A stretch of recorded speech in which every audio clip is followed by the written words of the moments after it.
सोनिया जी इस देश की नागरिक हैं, लेकिन उनको मूल रूप से विदेशी हैं। एक विदेशी ने कांग्रेस को शुरू किया और एक विदेशी कांग्रेस को समाप्त करें। जो लोग हिंदुत्व को छोड़ना चाहते हैं वे भारत को तोड़ देना चाहते हैं। पहला भारत देश में जिसमें अल्पसंख्यक ही बहुसंख्यक पर अत्याचार करता है, कभी मंदिर तोड़ता है, संविधान को नहीं मानता है।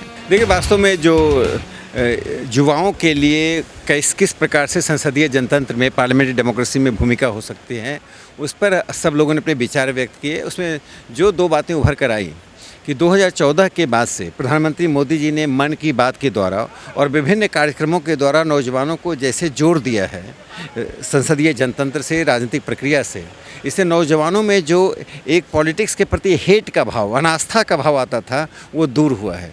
राजनीति में सबसे बड़ी समस्या यह थी कि नौजवान पॉलिटिक्स से कट रहे थे, पॉलिटिक्स को एक नफ़रत की दृष्टि से देखते थे।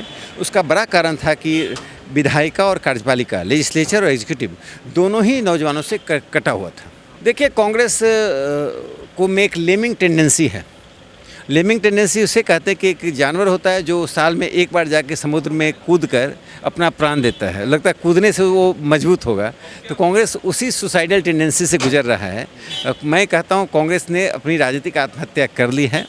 अब उसके पास एक साइन बोर्ड बचा है, ना नेता है, ना कार्यकर्ता है, ना विचार है, ना कार्यक्रम है। देखिए, राहुल गांधी और सोनिया के जैसे एओ ह्यूम ने कांग्रेस को 1885 में शुरू किया, वो एक विदेशी नागरिक थे।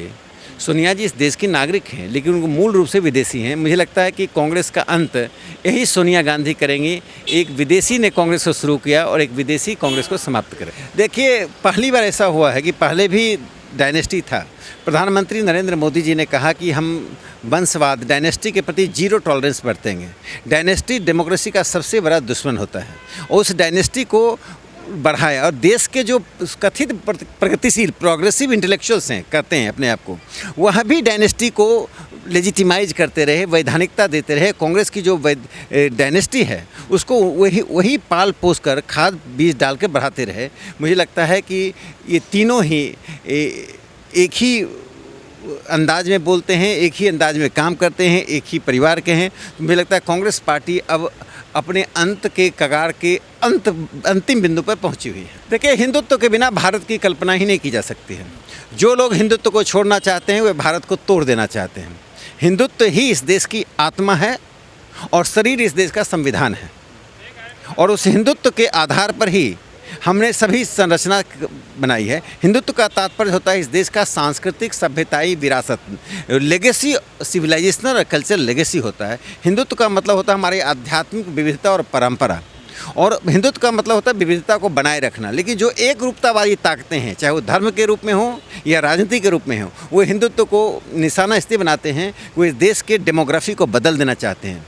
इस देश में जनसंख्या जिहाद करना चाहते हैं, इस देश में इसमें रिलीजियस जिहाद करना चाहते हैं। ऐसे ताकतों के विकल्प में एक सकारात्मक ताकत है हिंदुत्व की। हिंदुत्व इस देश की सांस्कृतिक, सभ्यताई और संवैधानिक रूप से एक ऐसी विचारधारा है जो देश को एक रखता है, जो देश को सभ्यता से जोड़ता है। उसके बिना भारत की कल्पना नहीं की जा सकती। देखिए, इस देश में अल्पसंख्यक बहुसंख्यक नहीं होना चाहिए, ना माइनॉरिटी ना मेजॉरिटी।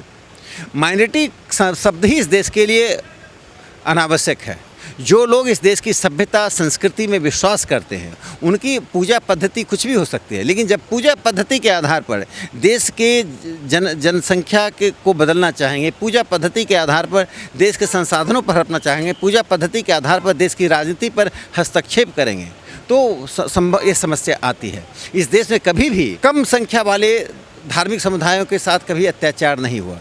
इसके उल्टे पहला भारत देश में जिसमें अल्पसंख्यक ही बहुसंख्यक पर अत्याचार करता है, कभी मंदिर तोड़ता है, संविधान को नहीं मानता है। हिजाब के सवाल पर उनका विरोध का क्या कारण है? हलाल के आधार पर विरोध का क्या कारण है? घुसपैठियों का वो समर्थन क्यों करते हैं? घुसपैठियों को धर्म के आधार पर समर्थन करना गैर वाजिब है। इसलिए जो मुख्यमंत्री जी कहते हैं, वे वास्तव में वो एक संदेश देना चाहते हैं कि आप इस देश के संविधान में, सभ्यता में, संस्कृति में विश्वास कीजिए। अल्पसंख्यक बहुसंख्यक की जो भावना है उससे बाहर निकलिए।